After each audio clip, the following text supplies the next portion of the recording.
السلام علیکم۔ داستان میں خوش آمدید۔ آج ہم سنیں گے 12,000 یہودی کس طرح بندر بن گئے۔ یہ ایک اور قرآنی واقعہ ہے۔ روایات میں ملتا ہے کہ حضرت داؤد علیہ السلام کی قوم کے 70,000 آدمی عقبہ کے پاس سمندر کے کنارے ایلا نامی گاؤں میں رہتے تھے۔ یہ لوگ بڑی فراخی اور خوشحالی کی زندگی بسر کرتے تھے۔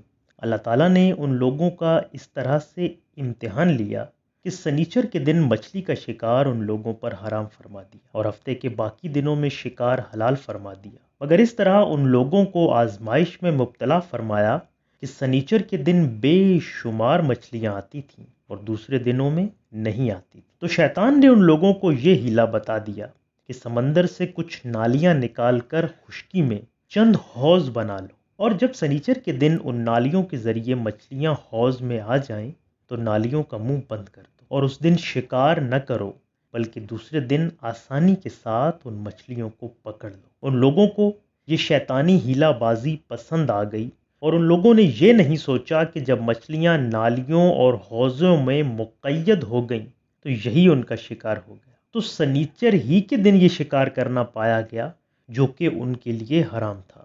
اس موقع پر ان یہودیوں کے 3 گروہ ہو گئے۔ ایک، کچھ لوگ ایسے تھے جو شکار کے اس شیطانی ہیلے سے منع کرتے رہے اور ناراض و بیزار ہو کر شکار سے باز رہے۔ دوسرے وہ لوگ تھے جو اس کام کو دل سے برا جان کر خاموش رہے، دوسروں کو منع نہ کرتے تھے بلکہ منع کرنے والوں سے یہ کہتے تھے کہ تم لوگ ایسی قوم کو کیوں نصیحت کرتے ہو جنہیں اللہ تعالیٰ ہلاک کرنے والا یا سخت سزا دینے والا۔ اور کچھ وہ سرکش و نافرمان لوگ تھے جنہوں نے حکم خداوندی کی اعلانیہ مخالفت کی اور شیطان کی ہیلا بازی کو مان کر سنیچر کے دن شکار کر لیا، ان مچھلیوں کو کھایا اور بیچا بھی۔ جب نافرمانوں نے منع کرنے کے باوجود شکار کر لیا تو منع کرنے والی جماعت نے کہا کہ اب ہم ان معصیت کاروں سے کوئی ملاپ نہ رکھیں گے۔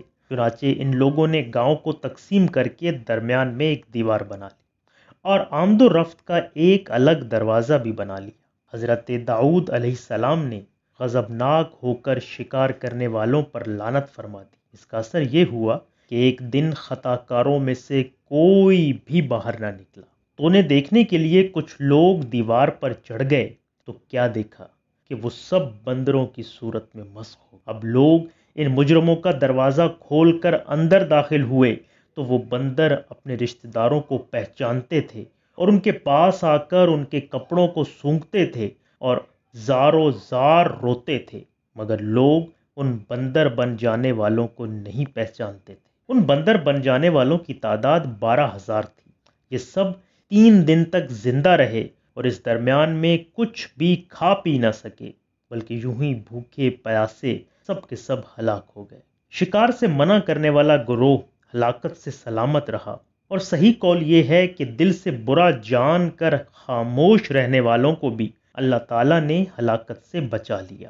اس واقعے کا اجمالی بیان سورہ بقرہ کی اس آیت میں ہے۔ پارہ 1 سورہ بقرہ کی آیت نمبر 65، ترجمہ قرآن: اور بے شک ضرور تمہیں معلوم ہے تم میں کہ وہ جنہوں نے ہفتے میں سرکشی کی تو ہم نے ان سے فرمایا کہ ہو جاؤ بندر، دھتکارے ہوئے۔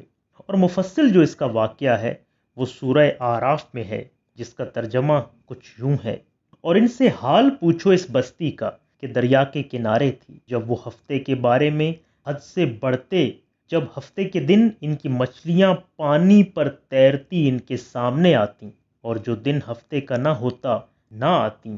اس طرح ہم انہیں آزماتے تھے ان کی بے حکمی کے سبب۔ اور جب ان میں سے ایک گروہ نے کہا کیوں نصیحت کرتے ہو ان لوگوں کو جنہیں اللہ ہلاک کرنے والا ہے یا انہیں سخت عذاب دینے والا، بولے تمہارے رب کے حضور معذرت کو، اور شاید انہیں ڈر ہو پھر جب وہ بھلا بیٹھے جو نصیحت انہیں ہوئی تھی۔ ہم نے بچا لیے وہ جو برائی سے منع کرتے تھے، اور ظالموں کو برے عذاب میں پکڑا بدلہ ان کی نافرمانی کا۔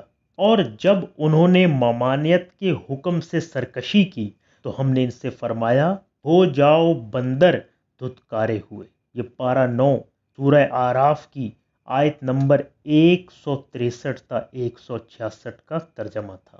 اس سے ہمیں معلوم ہوا کہ شیطانی ہیلا بازیوں میں پڑھ کر اللہ تعالیٰ کے احکامات کی نافرمانیوں کا انجام کتنا برا اور کس قدر خطرناک ہوتا ہے، اور خدا کے نبی جن بد نصیبوں پر لعنت فرما دیں وہ کیسے ہولناک عذاب الہی میں گرفتار ہو کر دنیا سے نیست و نابود ہو کر عذاب نار میں گرفتار ہو جاتے ہیں اور دونوں جہان میں ذلیل و خوار ہوتے ہیں۔ نعوذ باللہ۔